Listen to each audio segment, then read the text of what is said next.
bring about the complete independence of people of African descent here in the Western Hemisphere, and first here in the United States, and bring about the freedom of these people by any means necessary.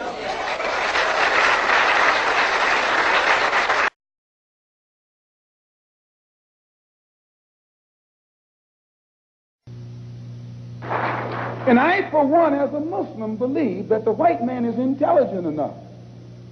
If he were made to realize how black people really feel and how fed up we are without that old compromise and sweet talk, why, you're the one that make it hard for yourself.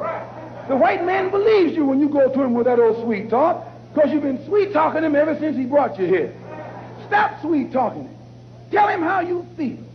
Tell him what kind of hell you've been catching, and let him know that if he's not ready to clean his house up, if he's not ready to clean his house up, he shouldn't have a house. It should catch on fire and burn down.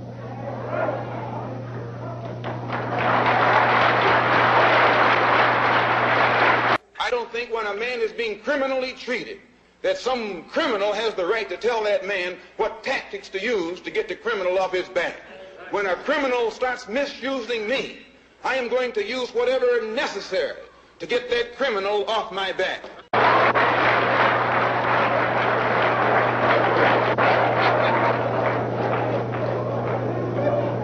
Who taught you, please, who taught you to hate the texture of your hair? Who taught you to hate the color of your skin to such extent that you bleach to get like the white man? Who taught you to hate the shape of your nose and the shape of your lips? Who taught you to hate yourself from the top of your head to the soles of your feet? Who taught you to hate your own kind? Who taught you to hate the race that you belong to? So much so that you don't want to be around each other. No, before you come asking Mr. Muhammad, does he teach hate, you should ask yourself who taught you to hate being what God gave you. Because you can't get into a whiskey bottle without getting past the government seal. You can't open a deck of cards without getting past the government seal. Here's a white man makes the whiskey and then puts you in jail for getting drunk. Now, why should the black man have to go to court to get freedom when a white man in this country is free when he's born? Why should the black man need some legislation to prove that he's a human being when you don't need any legislation to prove that whites are human beings? So I make this point because, to come right back to my initial statement at the outset of the program, you will never get real freedom and recognition between black and white people in this country without destroying the country, without destroying the present political system, without destroying the present economic system, without rewriting the entire Constitution. It will be a complete destruction of everything that America supposedly stands for before a white man in this country will recognize a black man as something on the same level with himself.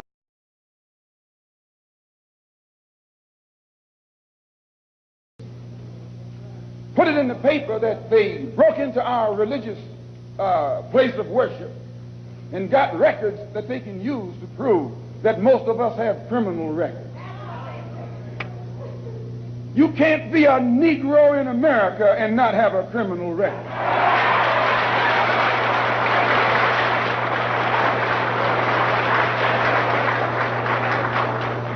Martin Luther King has been to jail. Please, James Farmer has been to jail. Why, you can't name a black man in this country who is sick and tired of the hell that he's catching who hasn't been to jail. Charged him with being seditious. They put Moses in jail. They put Daniel in jail. Why, you haven't got a man of God in the Bible that wasn't put to jail when they started speaking out against exploitation and oppression.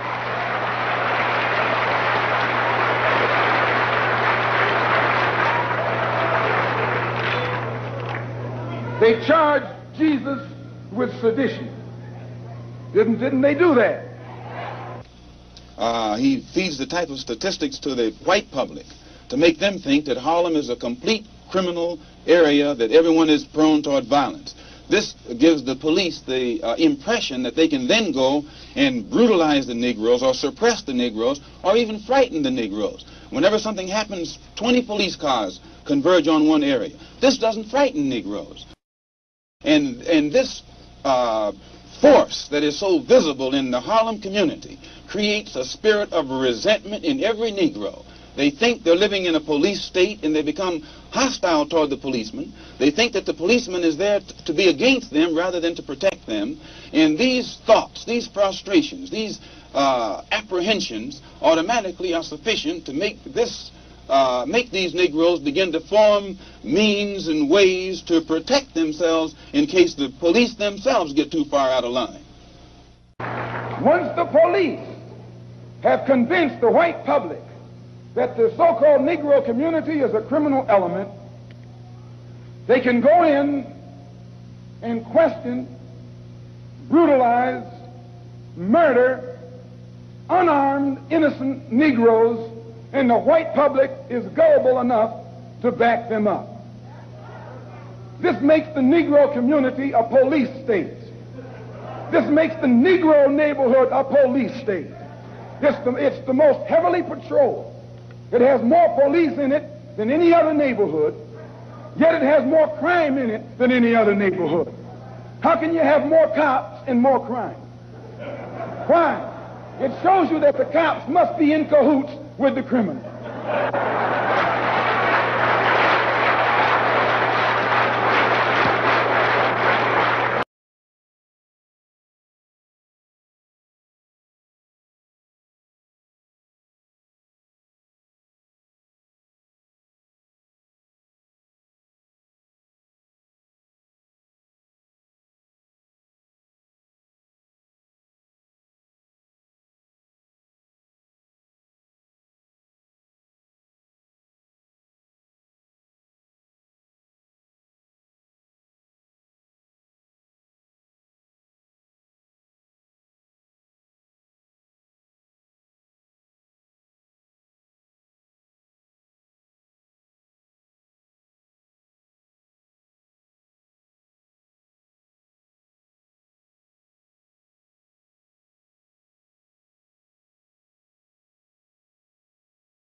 I think you'll find, sir, that there will come a time when black people wake up and become intellectually independent enough to think for themselves, as other humans are intellectually independent enough to think for themselves. Then the black man will think like a black man, and he will feel for other black people. And this new thinking and feeling will cause black people to stick together. And then at that point, you'll have a situation where when you attack one black man, you are attacking all black men. And this type of black thinking will cause all black people to stick together.